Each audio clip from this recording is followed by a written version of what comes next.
Здрасти, Яворе. Как си? О, здрасти, Бако. Здрасти. Добре съм. Сори, че закъснех. С нощ просто много се затръках. Какво си направил? Извинявай. Нафръгах се. Напих се на нерез. А защо толкова мощно се очисти? По принцип е много зряло качество. Един човек да има способността сам да си постави граници.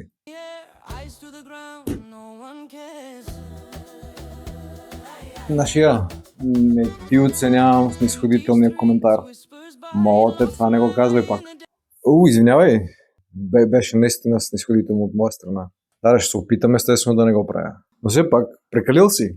Как стигна до там? Шо всичко се пие и нищо се не фръга. Това е интроект. Какво беше интроект?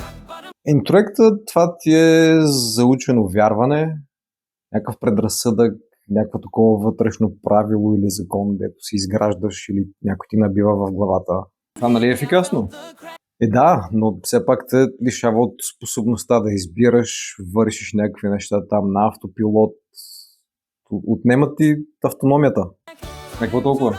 Нали знаеш, че това е монтанска приказка всъщност? Не е от Враца това.